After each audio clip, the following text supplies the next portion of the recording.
So I had this random idea. It just popped into my head and I was like, let me follow it.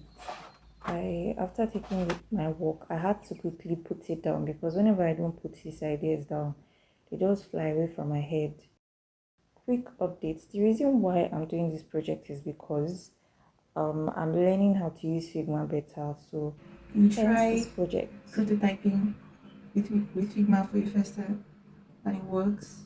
So it has like an on hover component. Sorry, my camera is diagonal. It has an on hover component, so it's like you hover on it and it changes. It changes. I don't even know. I don't know why I'm so excited. I don't even know why I'm so excited by this. It's not. It's not like one bad complex animation, but I was happy that it worked. Like it actually worked. So I went into designing by following the layouts that I already picked out before. Colors that I chose are red and brown because most of our pictures, those are the colors that I see are in. Maybe I'm wrong, I don't know.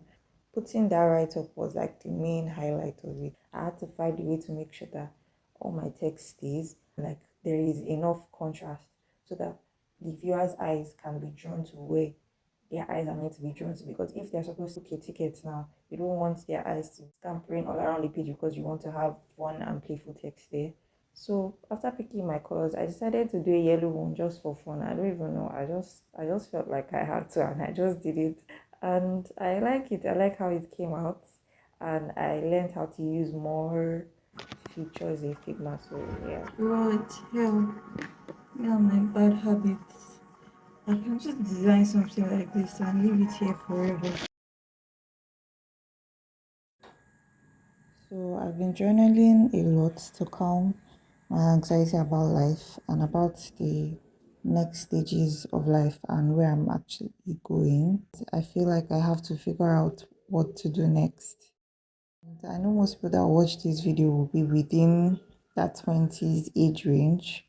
So this is like a little voice note diary for me and for you. I'm trying my best not to say like, but there might be a lot of likes in this video.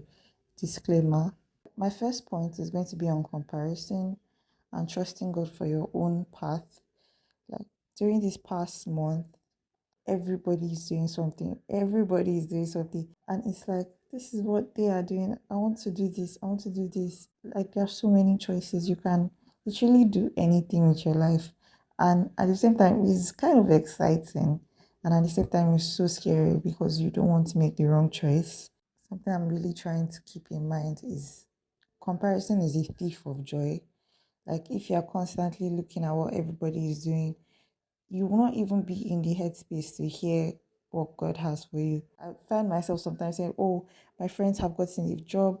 I'm the only one that hasn't gotten a job. I just need a job. I should have a job. I have need, should, and have. Those words, they've caused a lot of havoc and they can cause a lot of havoc in your like mental health. So, like, let go of comparison and just trust God. Hold on to God because it didn't just come out of a plane. My second point will be taking risks. I saw this quote online that said, there will always be time to settle.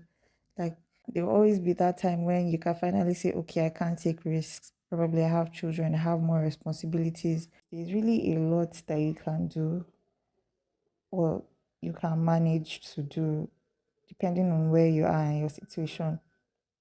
And you can still explore things because you don't have major dependencies yet.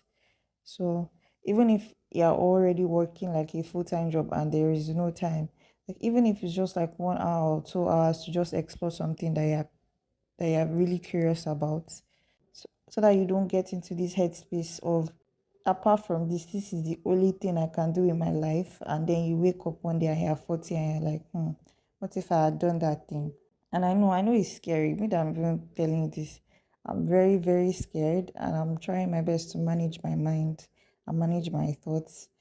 But these are the things I'm holding on to, and you can hold on to it as well.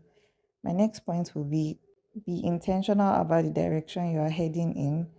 Like your first job, most people that I know that have gotten a job, it's not really the best job. I mean, I don't even plan for my first job to be like mad, like but as long as I'm growing and learning, that's enough for me.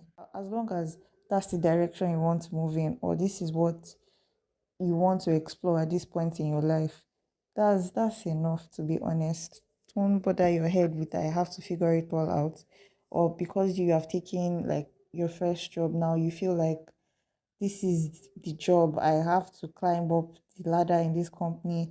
I can never try anything because this is the only way. Just don't box yourself up into that alone. Try different things. Try the weirdest of things. Even this one is something I'm holding that, like, because I didn't get this opportunity, or because I have this opportunity now, like, I should not take it as my all in all, that like if I lose this I might die, or if I don't get the fact that I didn't get this opportunity, it means I'm unworthy. Nothing is your all in all. Other opportunities will still come, as long as you are taking the lessons, learning from it, and doing better the next time. Those are all my points that I'm trying to remember. Remember, I'm trying to remember these things, so it's not like I'm there already. Have a lovely day. I love you lots. Bye.